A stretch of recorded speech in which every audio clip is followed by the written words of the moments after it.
Hello again, fight fans. Welcome to episode number 247 of the Neutral Corner Boxing Podcast. I'm your host, Michael Montero for Ring Magazine, ringtv.com, and the Ring Digital YouTube channel. This week, we're going to talk about Floyd Mayweather fighting Logan Paul February 20th. It's on the Fight to Save Boxing. Errol Spence decisively beats Danny Garcia like some of us told you he would. And Anthony Joshua is going to fight Kubrat Pulev this weekend. We actually got a few good fights coming up this weekend.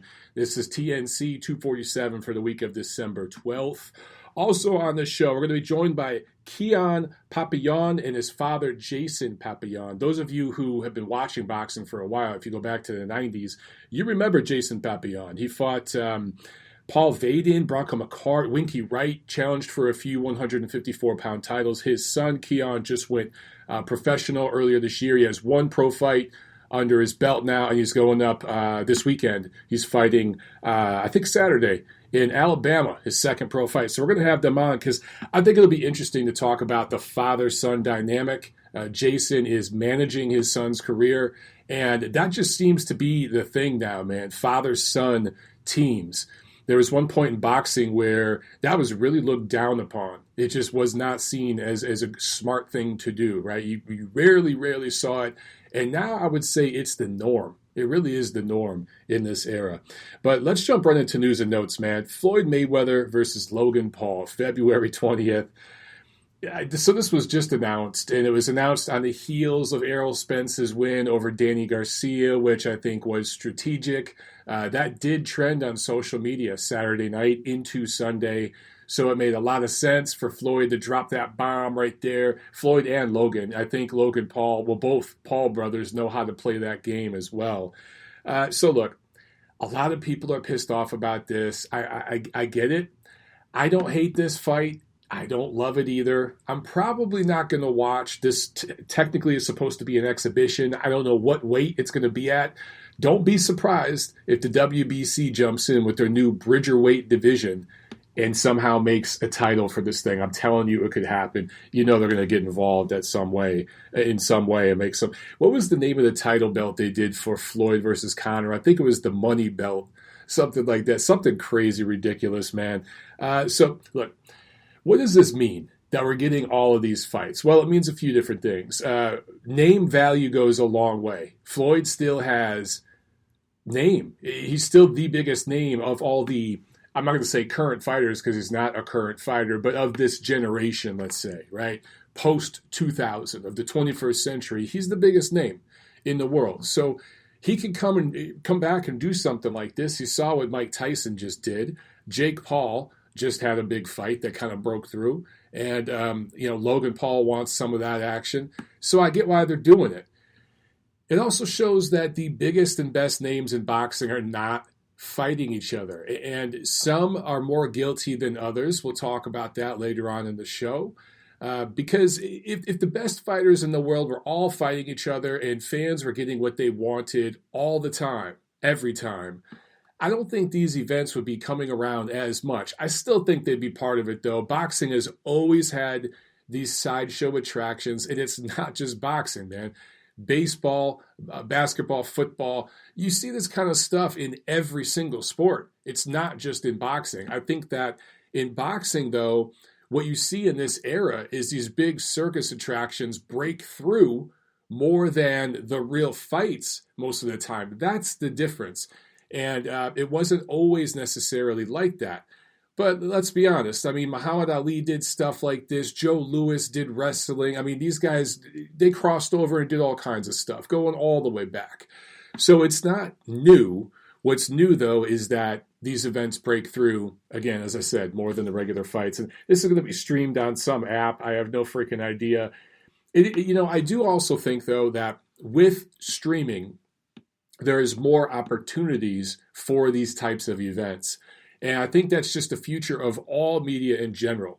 Guys, let's not pretend that Netflix and Hulu and these streaming apps aren't whooping regular network TV's ass, okay? And when it comes to media, internet media, and especially independent media, is slaughtering the mainstream media to use a boxing reference, is literally on the ropes. They have already taken a knee. It's a standing 8 count, basically, okay? Nobody, other than people like over 60, watch the regular news anymore, cable news even. So this is just the new form of entertainment. You're going to see more of this stuff. The bottom line is, man, Logan Paul, I don't know how many million followers or subscribers he has on YouTube, but it's significant. It's 8 figures. And Floyd sees that and knows he can have a little fun with it. This is going to be scripted. It's going to be just like Floyd's fight with Conor McGregor. Some of you guys brought up the tension. I can't remember that guy's full name, but the Japanese kid, where Floyd went over there and just whooped that guy's ass. They didn't have that gentleman's agreement. I guarantee you, Logan Paul is not signing on to fight Floyd Mayweather, as young as he is and important as his branding is, to go in there and take an ass whooping and get a second-round knockout loss. There's a gentleman's agreement there, just the same way Conor McGregor and Floyd Mayweather had one. I still can't believe people out there really think that Conor McGregor was competitive with Floyd and that Floyd didn't carry him, especially when you can see the betting lines. It's insane how gullible people are, but they're going to believe this shit too. So I don't hate it. I don't love it. We'll talk more about it as it gets closer. All right, Claressa Shields going into MMA, calling boxing sexist, et cetera, et cetera. I did a video Friday talking a lot about this. I could maybe go back and take out just the Claressa Shields snippet and repost that for you guys to share. I don't know, but it's about 15 minutes in. It was like an hour-long video because it talked about a few different things, but a good portion of that video was talking about Claressa Shields specifically, but all of women's boxing. So I addressed my thoughts on all this there. We will revisit it in the future. I wish Claressa all the best of luck in her move over to MMA, but if she treats it anything like her boxing career, there's going to be a sense of entitlement and wanting it overnight, and that's not the way to go over there. Holly Holm went from boxing, I think she did kickboxing too, into MMA, and it was a slow build for her over there. Took her years to before she went up against the best at that time, which was Ronda Rousey. The talent pool over there has probably doubled or tripled since then, and let's at least say doubled. And so Claressa is going to have her work cut out for her. But there's a lot of big girls over there. There's not as many big girls in boxing. And I don't mean that disrespectfully, but Claressa is a big girl. And there's just not as many of them in boxing. There's more, just like there's not many big guys these days. It's more little guys, right? Over at UFC, look at their weight divisions. I think, what is a light heavyweight over there? Like 200 and something pounds? So there's big girls over there that Claressa is going to have to fight against, and there's names for her to fight. So there's big money fights down the line. But she's been bitching about, she has 10 fights in boxing, and she's bitching that she's not getting a pay-per-view fight. Well, she's not going to jump over there and do 1 or 2 fights. She could do that and jump into a pay-per-view event, but she'll probably get her ass beat. She probably should take her time. I wish her luck. All right, Jarrell Big Baby Miller, finally officially suspended by the Nevada State Athletic Commission, or NSAC, will be out of the ring until January 2022 at the earliest. So I think this suspension, it's 2 years, and it's supposed to go well into 2022, but he can get 6 months chopped off with an appeal. But that's it, though. So the absolute earliest you'll see Big Baby Miller back is 2022. My question is this. Who really gives a shit?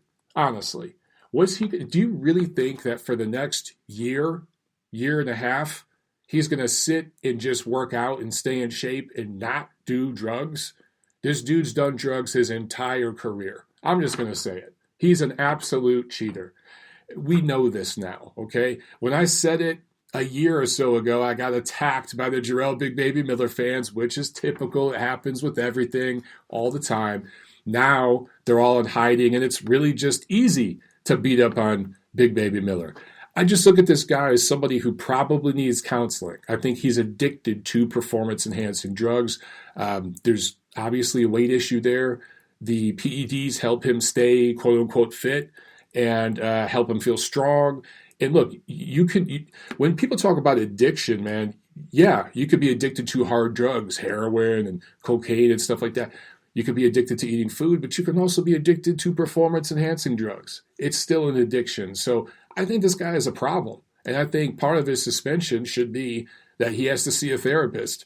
If over the next 12 months he's seeing a behavioral sports therapist and really getting help and doing 24/7 VADA testing at his expense, then I'll be interested when he comes back because he's got a little something to him. He's not a future champion. He never was. He doesn't have quite that potential, but he can make for some damn interesting fights, and he knows how to sell a fight. So we'll see what happens, but shame on any promoter that just takes this guy back in 2022 without asking any questions. But it could happen. Okay, let's get to the review, guys. Last Friday, December 4th, Billy Joe Saunders, unanimous decision win over Martin Murray in London on DAZN. Do I really need to talk about this? Yeah. I mean, this pretty much went like Daniel Jacobs' fight recently against Gabe Rosado. I told you guys it probably would. Look, I've blown some calls this year, okay? I really have. I picked Wilder over Fury in that rematch. I picked Lomachenko over Lopez. I've blown some. But I've definitely gotten more of them right than I get wrong. And this was another example. Like, it's not just, it was easy to pick who was going to win. But there are people out there saying that Saunders was going to knock this guy out and stop him. Come on, man. People were saying that about Jacobs Rosado. I think with Jacobs, Jacobs at his best was a better fighter than Billy Joe Saunders will ever be. I'm just not a huge believer in him. I do think he has a high ceiling to put it all together on one night and to have a really good performance in an important fight, which would be him and Canelo, right? That's the fight that everyone talks about. But has he done anything to earn it? I still want to see Saunders and Andrade fight. Demetrius Andrade and Billy Joe Saunders haven't done a damn thing in their career. They were supposed to fight. It was Saunders who screwed that up because he cheated, not Andrade. So Andrade shouldn't get any shit for that.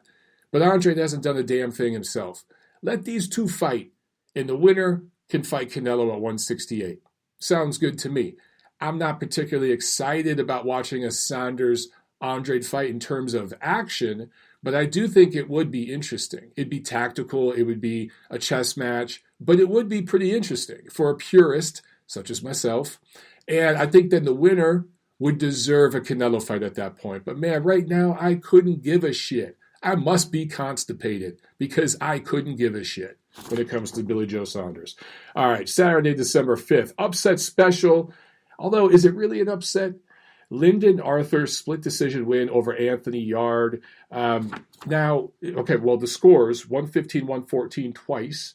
And Ian John Lewis, not surprisingly, scored it 117-111 for Anthony Yarde, which is not the fight that took place. Now, there are some people out there that felt that the fight was close and felt that perhaps Yarde could have edged it by a point or perhaps a draw was in order. But I got to tell you guys, the majority of the people I have talked to, both sides of the pond, felt that that Arthur won this fight. The majority of people I've talked to said Arthur won this fight. Anyway, I mention this fight because an upset special is always interesting, but at the same time, the fact that Anthony Yarde almost beat Sergey Kovalev when they fought last year, remember that? It says a lot about the version of Sergey Kovalev that Canelo Alvarez beat, because not only was that a really draining, difficult fight for Kovalev, well, he was almost knocked the hell out. And if that fight wasn't in the venue it was in, the location it was in, with that referee and ring officials, it probably would have been stopped. If that was here in the United States, that fight might have been stopped. If it was in the UK, it absolutely would have been stopped. But because of where it was, Kovalev was able to fight through. Props to him. Props to the veteran for finishing that fight and winning and getting his big payday against Canelo, which, regardless of how you feel about Sergey Kovalev outside the ring, and there's a lot of things about him that are not likable, what he did in the ring, he deserved that Canelo Alvarez payday. He had earned that. However, coming off that short turnaround, being at the stage of his career that he was in, having been stopped multiple times, I just don't rate that win as a huge win for Canelo. I don't even know if I put that in Canelo's top 5. Am I crazy for thinking that? When you look at the levels of all this, man, Anthony Yarde almost beat Kovalev just before Canelo did. And Yarde just got beat by a guy that nobody's been paying attention to. So Anthony Yarde is what he is, man. He's a mid-level kind of guy. He's going to be a gatekeeper level guy in his career, and that's that. You know what I'm saying? Also, last Saturday, of course, the big show in Arlington, Texas, AT&T Stadium, PBC on Fox pay-per-view. Of course, this should not have been on pay-per-view. It should have been on regular Fox, but it was on pay-per-view. It did trend on social media, like I said. And remember when they moved the date of this event? They moved the date to December 5th. They moved it down to Texas. There were a lot of people out there saying, oh, here we go. Boxing is – because I think it was originally scheduled on the same weekend as a big UFC pay-per-view. And people were saying, oh, boxing is bending over to UFC again, blah, blah, blah. It was a smart move. They went to a weekend where there were no other events going on, no other big sporting events. And guess what? It was smart because this event trended on social media. All that being said, it shouldn't have been on pay-per-view. And I'll discuss why in a little bit, because the pay-per-views are further killing the sport right now in the United States, man. There are some events that do rate pay-per-view. I think that the rematch between Deontay Wilder and Tyson Fury, say what you will, in this era, that was a pay-per-view worthy event. 20 years ago, 30 years ago, probably not. But in this era, that's a pay-per-view event. I had no issue with that fight being on pay-per-view. But every other pay-per-view this year, every other one, did not belong there. And that hurts the sport, man. It's less eyes seeing these fighters. These are young guys. They're supposed to be building themselves up. And it's also part of the reason why you're going to get more of these circus acts like Floyd versus Logan Paul. So I'll break all that down. I want to see, I think we have our guest on the line. Yeah, let me jump over here to the phones, guys. Hang on one second. We'll bring our guest on the show. All right, Keon and Jason, is that you on the line? Yes, sir. How you doing, Mr. Montero? Doing well, doing well. Is this Keon? No, this is Jason. Oh, this is Jason. Okay. Keon should be calling. I just got you on the line. So is he going to call in too, or is it just you today? No, he's going to call in. He should be calling in. Keon! Get him motivated. Get him on the phone. Yeah. How you doing, man? Keon! I'm fine, man. I am blessed. And yourself? Doing well, man. How are you doing? I'm doing all right. That's great. Oh, there he is. Okay. All right. So you guys, all right. Let me. Oh, you got him? Yeah, I'm about to patch him in. All right. Yeah, Keon, can you hear me? He's in his room. I'm hollering from the living room. I love it. Keon, do we got you on the line? Yeah. All right. Cool. So we got, just to let everybody out there watching know, we got Keon and Jason Papillion. And so Jason fought as a professional, mostly in the 90s, fought some top guys in the 154-pound division, including Winky Wright. And his son recently went pro, had his first pro fight earlier this year, has a fight coming up this weekend. So could you guys tell me about the fight coming up this weekend and what to expect? I'll let Keon go ahead. You can start it off, son. Say that again. It was breaking up. Oh, it's breaking up. Okay, I was just wanting you to basically just introduce yourself, talk about the fight that you got coming up this weekend. I know you're fighting on an undercard. I think it's Michael Williams Jr., who's another welterweight prospect. I think he's headlining that card, and you're fighting on the undercard. So I just wanted you to talk a little bit about your fight. Yeah, it's my second pro fight. Feels like I'm debuting again because of the long break with the virus, but right. My second pro fight, and it's going to be a spectacular something to see. Well, I want to talk to you about you went pro late, right? I think because you're 23 years old and you just went pro recently. So why did you go pro late? What made you decide to go pro and then go pro when you did? I mean, I was trying to get to the Olympics, the 2020 Olympics, but in multiple injuries and all that kind of set that back. But, I feel like it was the right time, and there was the time off, like the time in the amateurs, all it did was just give me more experience. So I really don't see it as, a late time. So the more experience, the better. Yeah, I honestly, between us, I think you made the right decision. Jason, I'm sure you'd agree. Obviously, you agree because you're managing your son's career. Um, we don't know what's going to happen with the Olympics and everything else. And I mean, obviously, you guys probably know the national championships were delayed. They're going to push them back to 2021. I talked about that in my show last week. So I definitely think you made the right call. Let's talk about boxing in the South. So I live in Atlanta now.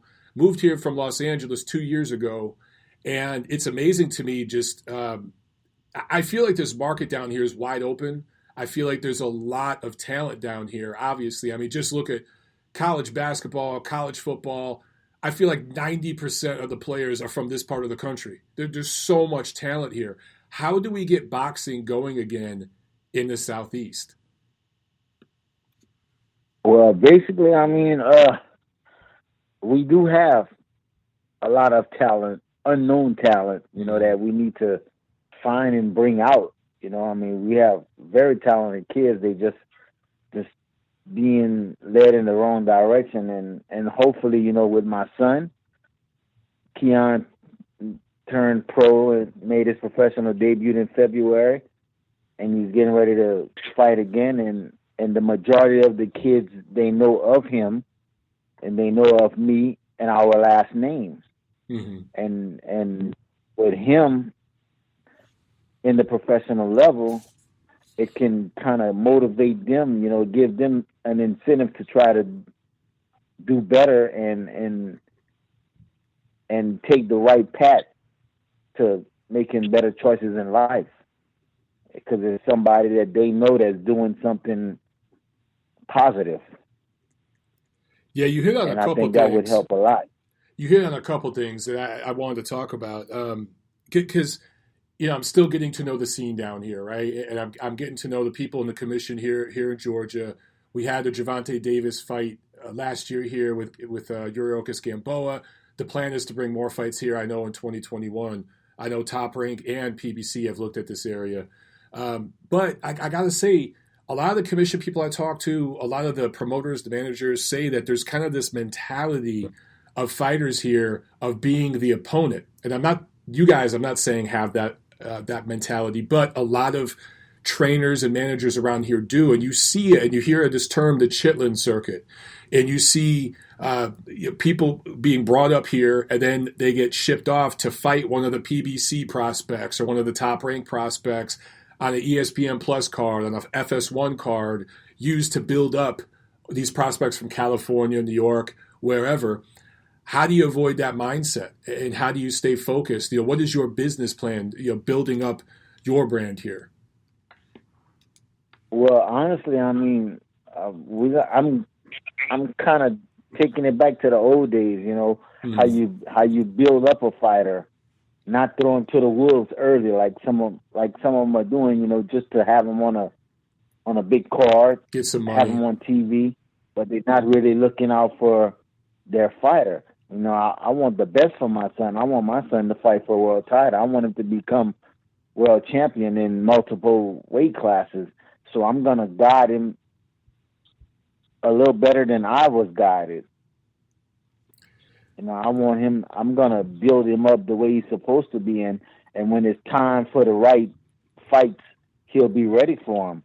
He's not going to be thrown in with the wolves early and have him get discouraged and lose interest in boxing, and it's not going to happen like that. I'm glad I went through what I went through. And now that my son decided to do what he wants to do in the boxing game, I have that experience to guide him in the right direction. Yeah, again, Jason, you hit on something, man. The father-son thing. There's two angles there. So the first one, you just hit on. You talked about being, guiding him better than you were guided. Man, you were thrown to the wolves. People, if you look up Jason's resume, he fought everybody. He fought a lot of top guys in that era. Yep. And a lot of fathers, I talked to so many fighters and I asked them, would you let your son box? And they say, hell no. No way I'm letting my kid get involved in that game. So what made you see that differently? How do you Is it because is that why you want to stay a part of your son's career and be his manager so that you can, I guess, teach him the lessons that you were taught the hard way? Exactly, and I'm not really the manager. Okay. I'm sort of the assistant trainer. The head trainer is the guy that trained me, Alfie Smith, and we do have an advisor who is Arnie Rosenthal, who was managing me. So we don't really have the manager. We have an advisor and trainers. But the same way that Arnie led me to a world title, that's what he wants. That's what he wants to do for my son. Okay. Lead him to a world title the same direction. Not putting him in these fights that's gonna destroy him. Right. Early. Right. Destroy his mentality early. No, we're trying to build him up, build his confidence up slowly.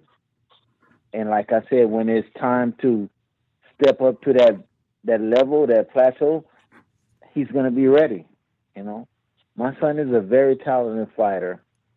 And I'm not just saying it because he's my son. I'm looking at it. I see it. He's 100% better than I was when I first started. And the determination that I had to make it to a world title and win multiple belts with not having the talent that he have, I think he's going to succeed much better if he just stay faithful and focused. I want to ask a question to Keon. I was talking about earlier in the show, father-son corners used to kind of be frowned upon in the sport, but now it's almost like a common thing. You're seeing it a lot. We just saw one father-son corner last weekend. So what is it like training with your dad, and how do you separate the father-son thing from fighter-trainer? Because sometimes in the gym, a trainer is going to get on your ass, and, that's your dad. You might want to snap back. You might want to say something, but that's your trainer. How do you separate that? I separate it pretty good. I know the difference between trainer and father, but I know he pushes me a lot harder than everybody else or like anybody I've ever seen him train. Like, I don't get the special treatment they do, which I already understand and knew that coming into it. So I really have to be on my P's and Q's at all times. You obviously grew up seeing your dad box. At what age did you decide that you wanted to start boxing? He tried to force me at a young age, but I decided at 14, 15, and I had my first fight at 16, I think. 15 or 16. I don't really remember that much. Gotcha. What made you decide you wanted to start fighting? I don't know. I guess like I was playing all kind of other sports and played football, basketball, and I always wanted the center of attention, but I wasn't really the star, of either of the sports like that. So, and guess I just like one of these practices, like from football practice, I was walking home and I passed up the gym where it was, and I was just like, yeah, I think I'm gonna start coming back. So, and ever since then, I just been back in it. And what really made me want to start fighting was the kid that beat me up, and I was just like, man, I'm gonna get my payback. So, kind of took it from there. Yeah, hey, that's understandable. We've all been there, man. Well, what's your social media game like? Instagram, Twitter, all that. I don't really be on social media. I haven't really been on social media, but I'm knowing I'm have to get on now. Yeah. Know like the way things are now, so I'm gonna have to really make a change on that.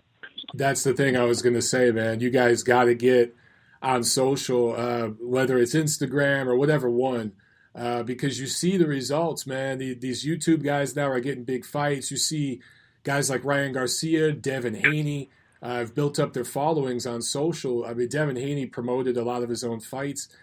What are your feelings on that, Jason, compared to your era where you really had to just come up and fight dudes to build up your name? Now these guys could go on TikTok and get some viral video going, and suddenly they got a big fight. You know, I mean, what does that feel like to you? Well, I mean, I wish it was out when I was fighting, right? But I mean, it wasn't. And you know, we had to, like you say, we had to grind, man. We had to fight the best in order to get what we wanted. You know, nowadays with social media, like you said, we just witnessed Nate Robinson and Jake Paul, right? And these guys made $500,000. Oh, they got more than that for that. Yeah, you know? Yeah. You know, with the pay-per-view, you know, and it's crazy. You know what I mean? It's a blessing and it's a curse. It's a curse to us, you know, that put our heart, sweat, blood, and tears behind it and didn't make the paydays that they're making today. You know, it's a blessing to these guys because of social media. You know, you don't have to work so hard and still get paid. That's the one thing I would say. And pick one of them and just build up a profile there, whether it's Instagram, Twitter, whatever it is, because that's how you get the word out, man. But I will say, I mean, you're doing the right thing just by doing the shows, because I did a little search on the web, and I've seen you guys have done a couple of podcasts already. You've been around. You're getting the word out, so you're definitely doing the right thing. Right. Yeah. Right. You know, and like I said, you know, I mean, I'm on social media. I have Instagram. I have Facebook. You know, and I have a lot of followers. And my son, he's on it, but he's not on it. But you know, that's something that really has to change. He needs to be on it more and start promoting himself. You know, a little more. You know, but you know, my son, you know, he's like his father. He's very humble. You know, we don't really like putting ourselves out there. We'd rather people put us out there instead of us doing it ourselves. I hear you. You know, I was never the type, you know, just to talk about myself. Everybody else, I would let the fans do it. I would let the fans post it. I would let them say this and that. I never did, you know. And I think that's what he inherited from me. But it's a different era now. So now he has to promote himself. If he wants to be known, he has to get out there on social media and blow it up. You know, have these followers like these other guys, and then you're going to see the monetary coming in. You know? Right. Well, that's my job too, is to get the story out, and we'll post this recap to this interview on Ring TV, so we'll get you guys up there. You guys, we'll start following your journey, Keon. Just, you know, check in with us regularly. We'll have you guys back on the show. Before I do let you go, just remind everybody about your fight this Saturday. It's Saturday in Alabama, welterweight fight, right? How many rounds? 4 rounds. Okay, so it's a 4-rounder. Okay. And then when do you think you'll be back in the ring?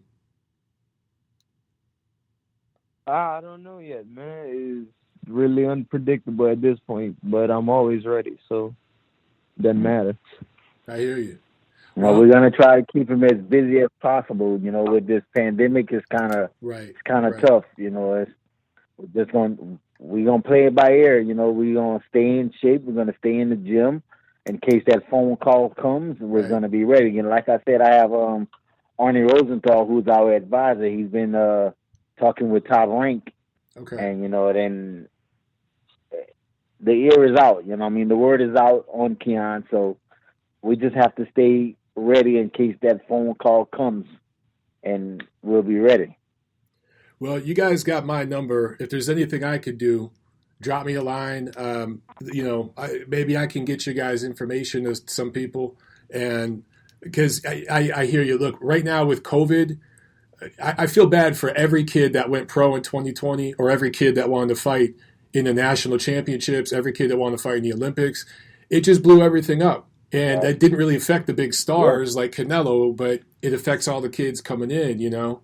So anything I could do for you guys anytime, just let me know. Well, we appreciate it, Mr. Mike, and thank you very much for having us on the show. Thank you. Yeah, we'll do it again. We'll have you guys back on. We'll follow your journey. I think it's wonderful, the father-son thing. And hey, you know what? I'm not that far away in Atlanta, so maybe I'll get out there when I'm allowed to the gym or to one of your fights, and we could do this in person. All right. That sounds great. All right, gentlemen. Have a good night. You as well, Mr. Mike. And again, thank you very much for having us. Thank you. Yeah, have a good one, Mr. Mike. Bye-bye. You too. There they go, father and son. I love it. Anytime you get that kind of love together, father and son, a father sharing his love and passion for this sport with his son or daughter, and teaching him everything he knows, not just the good stuff, the skills, but all the lessons he learned, because this is a tough business, man. This is like being a politician. You know what I'm saying? It's dirty. It's really, really dirty and grimy underneath the surface. You see the glitz and glam of the pay-per-view and the casinos and all this stuff, but underneath that, it's grimy.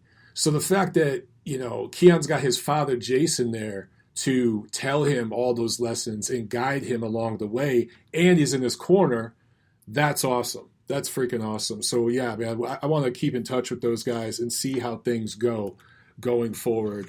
All right.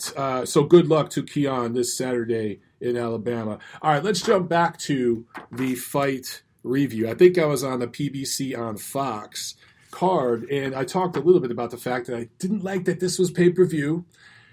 So there's some good and there's some bad. The good is that it trended on social media because they made the right move by moving it to December 5th to Texas, where you could have some fans.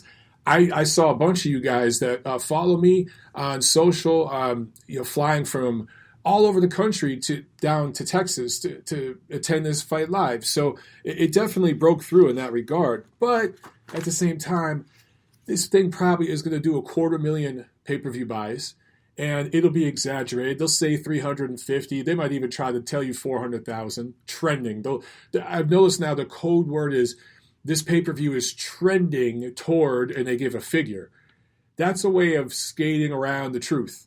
That's a way of saying, it's probably 250,000, but it's trending toward 400,000. And what gets reported? 400,000.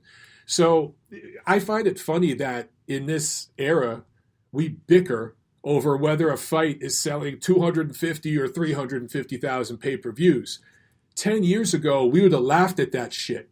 We would have absolutely laughed at that. That would have been a monster failure in pay-per-view. Now we're bickering over 20,000 extra, plus or minus. Who gives a shit? It didn't break through. It's not selling what it should be, and less eyes are seeing these fighters. Super chat pledge from Florian. Haven't seen you on the chat for a while, Florian. Good to see you on, man. Thank you so much for the super chat. He says, bro, my sincere condolences. Happy to see you back with your show. Wishing you a good holiday season despite the tragedy that happened. Thank you very, very much, Florian. I appreciate that. And I won't talk about it too much here on the show, but we're having a memorial for my brother Anthony this Friday. To be honest with you guys, I'm pretty stressed because I've been having to plan all that with my family and all that drama. On top of all the work I've been doing, you could hear it in my voice. I'm losing my voice, man.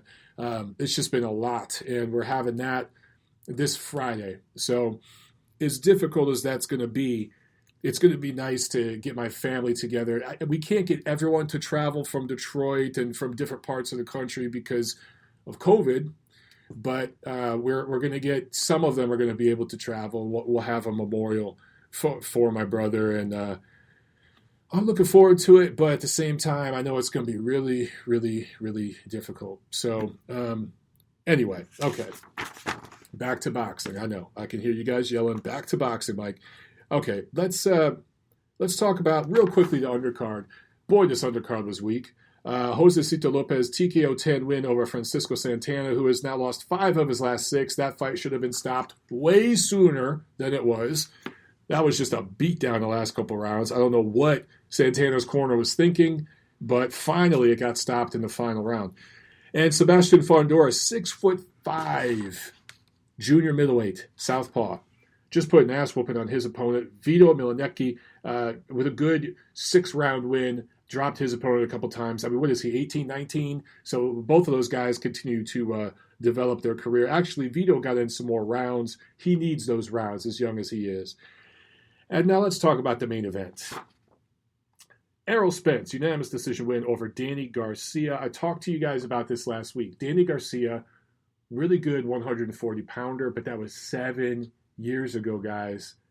For the last 7 years, he's been at welterweight, and he doesn't have an elite win. His best W was a faded, past prime version of Paulie Malignaggi coming off a loss and a 14-month layoff, a dominant stoppage loss to Shawn Porter.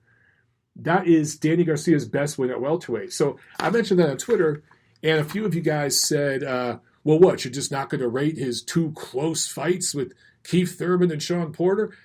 Yeah, they matter. He was competitive in those fights. I never said Danny Garcia was trash, but he lost those damn fights. I am sick of hearing, oh, those fights could have went either way. No, they couldn't. Go back and watch the damn fights. Shawn Porter clearly beat Danny Garcia. Keith Thurman clearly beat Danny Garcia. Now, they were competitive, but 7 rounds 5, 8 rounds 4, pretty clear, pretty easy fights to score. Danny Garcia just came up short against that level of opposition at welterweight. Now, at 140, different story because he could get you with those left hooks. He could get inside a little bit better. He didn't have to move as much. He could sit back and counterpunch more. But when he has to come forward against these bigger guys, like he had to do at times against Spence, he got chewed up, man. That's not his style. And you can't sit back and catch dudes the same way at welterweight because they're bigger, they're taller, they're longer, they're stronger, they're faster, they're more athletic. And that was the case here against Spence. So all things considered for Spence, the car accident, all the questions, all the time out of the ring, all the ring rust, coming back and fighting an opponent like Danny Garcia, who was never going to win this fight. That's why he was selected. Don't get me wrong. But he's still a damn good quality fighter, very experienced. He's been in there with a lot of good fighters. Excellent opponent, all things considered. If Errol Spence had come back and fought a B or C level opponent on regular Fox for his comeback fight, nobody would have gave a damn. Everyone would have gave him a pass. But because this was pay-per-view, because Spence now is a pay-per-view fighter, a twice-a-year pay-per-view fighter for PBC, they have to put him in there with a name. So the name that they found that made the perfect sense. Okay, who's on the downslide? Who's lost a little steam on his fastball? Who's a smaller guy? Who doesn't have the size and the power at welterweight? Oh, here we go. Puerto Rican-American, East Coast fighter, brings in some of that name recognition, good brand building. Perfect matchmaking from PBC. They have beautifully guided Errol Spence's career. My only beef with the way they've guided his career so far, actually it's 2 things. One, none of his fights against either Garcia or against Porter rated pay-per-view. None of them. They all should have been on regular Fox. This dude could be huge right now. This thing could have did 4 or 5 million views. But they didn't. Also, no mention of Terrence Crawford. And I'll get to that in just a second. Let me talk a little bit more about the fight. So I talked about Spence deserving a lot of credit for coming back and winning the way that he did. A lot of people thought that he was going to be compromised. They talked about the metal anchors in his jaw and stuff. But again, guys, having metal in your jaw, not the same as having metal around your orbital bone, your temple, your eyebrows, anywhere up by your brain, okay? Down at the jaw, I don't see it as a hindrance. I mean, we've seen a lot of fighters break jaws. We've seen a lot of fighters have to get dental surgery and stuff, and they're just fine. I think that's the case with Errol Spence. But terrific performance considering everything that he had dealt with over the last 12-plus months. But I tried telling you, Danny Garcia, not an elite level welterweight, and his style was tailor-made for Spence. He was going to sit back and try to counter.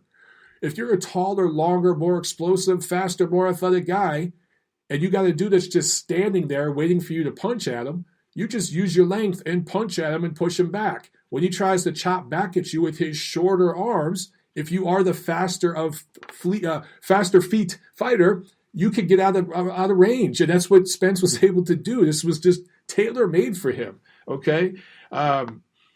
Okay. Not surprised that the judges had it closer than it really was. 116-112 was not the fight that took place. This was a 118-110 fight. You really could have scored at 120-108, but if you gave Danny a round or two, I did. That's fine. But I told you guys I thought this would maybe be a 115-113 score. They only went 116-112, but I told you guys they'd score it closer than what actually happened. They do this not just in the PBC fights, but all these PBC welterweight fights especially, you see this. All the fights are scored closer than they really are. Even Pacquiao's fight with Thurman, he clearly beat Thurman. Didn't one judge have it a draw? All these fights are scored closer than they should be. This was not a very competitive fight. It was pretty one-sided. It really, really was. Floria says Tyrannosaurus Rex. Yeah, Danny's kind of got those T-Rex arms. And I don't mean that disrespectfully. He's just got short arms, you know? It's just how he's built. Let's see. What else do I have here in my notes? I talked about brand building. Mikey Garcia brings in the Mexican-American fan base. Sean Porter is known among the African-American fan base. And he's been in there with some top fighters. He fought Kell Brook he fought him here, but that's a UK fighter, right? So brand building. And then Danny Garcia, Puerto Rican-American, East Coast guy. So you're bringing in, and Mikey Garcia, West Coast guy. Again, man, all these different demos that PBC has hit building up Errol Spence, they've done a fantastic job. My issue, no mention of Terrence Crawford. And this was, once again, after the fight, they asked Errol Spence, hey, who do you want to fight? And he just says, hey, I want to go back to my ranch and play on my horses, ride my horses and be with my family. Okay, cool, but who do you want to fight? Later on in the post-fight press conference, there was actually some media allowed to a post-fight presser, and they asked Errol Spence once again, and they specifically brought the name Terrence Crawford out. And Errol Spence said, I'm not thinking about that. That's literally how he said it. I'm not thinking about that. I want to play with my horses and my kids on my ranch. It's so obvious that PBC has absolutely no intention of fighting Terrence Crawford. Even if, I'm just going to say it flat out, even if Terrence Crawford was with PBC right now, guys, you would not be getting Errol Spence and Terrence Crawford. The plan there is to continue to build Errol Spence's brand. Who is the next guy who's smaller, older, well past his prime, and style-wise at this point in his career, tailor-made for Errol Spence and will bring a significant demographic surge in his branding? Manny Pacquiao. That's where they're going next. Terrence Crawford called him out too, but we all know it really is up to Manny and which one he wants, which one can generate more money. That's probably going to be Errol Spence right now. So unfortunately, we're not getting that fight. Now, it's beating a dead horse. I get it. I'm beating a dead horse here because we've talked about this for ages. My issue is this, man. When I mention this stuff on Twitter, when I mention it here, when I mention it on social in general, some of the PBC sycophants, the fanboys on YouTube and everything, pile on and they throw out names. This is bias. At best, you're biased. At worst, maybe you're prejudiced and you have an issue with Al Heyman, right? And all that starts to come into play. That's ugly. It's real ugly. And it's part of the divisive, toxic nature that we have in boxing, especially on boxing Twitter and everything else right now. So it just, there's nothing positive to it. It doesn't help build to anything. And it's unfair that I'm not allowed to do my job. Being a part of the boxing media, I'm supposed to be critical. I'm supposed to ask questions. I'm supposed to question everything. And you guys that listen to the show, watch the show, you follow me on Twitter, you've seen me go after, and when I say go after, I mean criticize. You've seen me criticize every single promoter. You guys know that when ESPN at Top Rank were calling Tyson Fury a lineal champion, lineal. I'm talking before the rematch with Deontay Wilder, when he was beating B and C level heavyweights, right? And just ignoring what happened when it comes to UCAD, performance-enhancing drugs, just glancing over that and saying the word lineal 5,000 times a broadcast. I trolled the hell out of Top Rank. I trolled the hell out of ESPN. There are people at ESPN at Top Rank who cannot stand me because of how hard I trolled them over that, because it was bullshit. It was propaganda. Now, Once Tyson Fury beat Deontay Wilder in that rematch, at that time, they were the top 2 heavyweights, at least 2 of the top 3. I have no problem with you calling Tyson Fury the lineal legitimate heavyweight champion right now. I really have no problem with that. Shit, hang on, guys. God damn it. Sorry about that. My phone just went out because somebody decided to call me in the middle of the show. Okay. So, again, I've gone after everybody. I've criticized everybody when they deserved it. But at this point, right now, the entity that's hurting the sport the most, the entity that is hurting the fans in their pocketbook and the branding of boxing the most right now, 2019 through 2020, it's PBC. They're delaying the biggest fight that could be made south of heavyweight between Terrence Crawford and Errol Spence.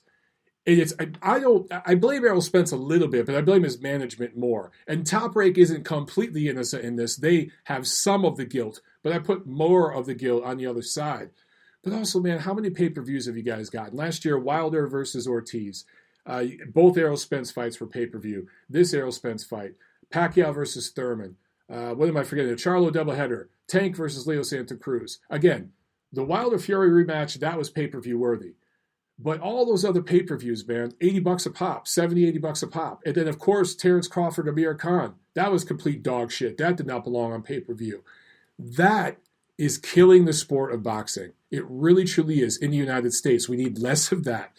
These fights should not be on pay-per-view. And me bringing this up, and me bringing up the fact that for years now, PBC on their broadcast has pretended that Terrence Crawford doesn't exist. They don't even mention him among the champions at welterweight and everything.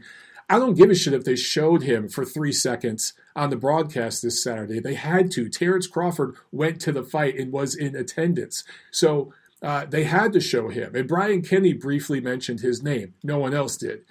But, let's not pretend this isn't happening. Let's be able to talk about it. We should be able to talk about it. And it's so interesting to me that there are people, even people in the boxing press, and I'm saying people in high levels of the American boxing press, high levels of institutional power in the United States boxing press, that are sycophants for PBC and defend them at all costs. It just will not criticize them when they deserve it.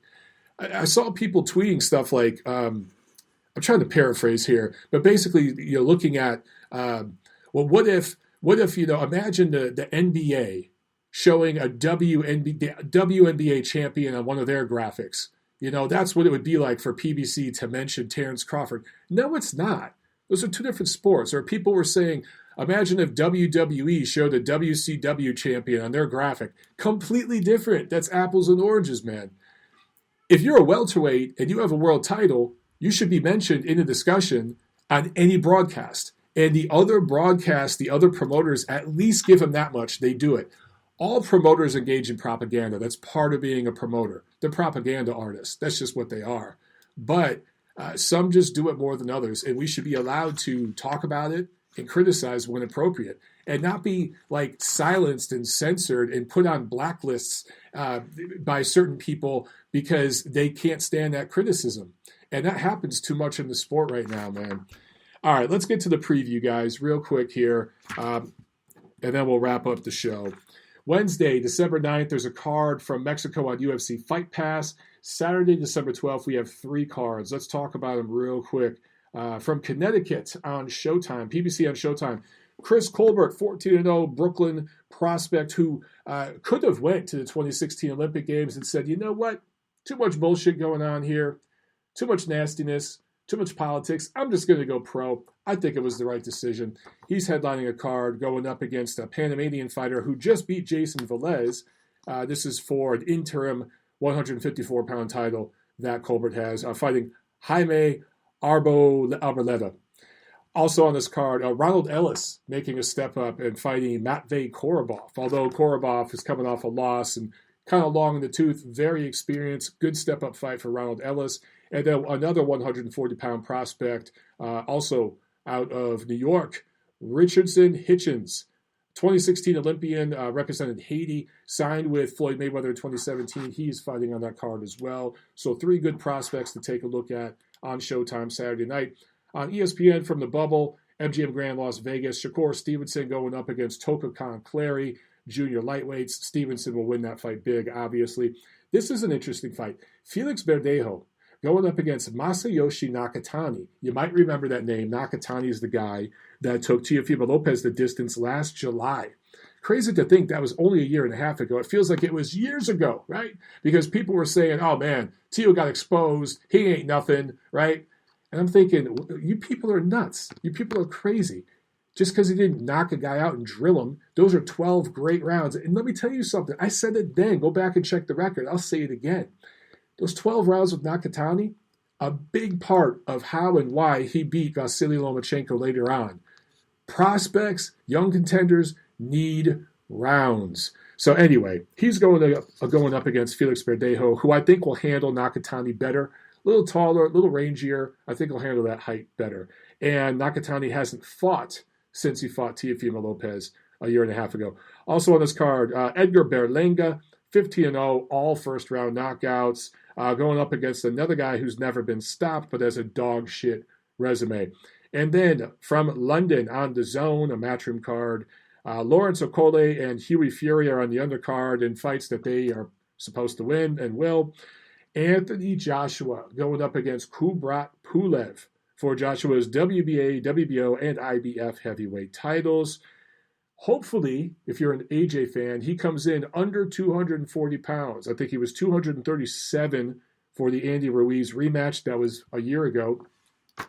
Looked good at that weight. Boxed really well. If he comes in under 240, boxes early on, wear down Pulev a little bit, who himself is long in the tooth, getting a little heavy, a little slow. For Pulev, look, man, Pulev's only lost once in his career, and that was against Vladimir Klitschko. I want to say that was like 2012, 2013. I mean, that goes back a while. So, but I think I can't remember how many, I want to say he's like 8 or 9 wins since then, but against very limited opposition. So I understand that on the surface, this looks like a real challenge. I don't think so. I think Anthony Joshua is going to win this fight pretty clearly. I think he's going to box early, box smart, and then take him out in the late rounds. That is what I see. Let me know what you guys think. And we will do this again next Monday. I hope you guys have a good night and a good week. And enjoy the fights this weekend. I'll see you at the fights.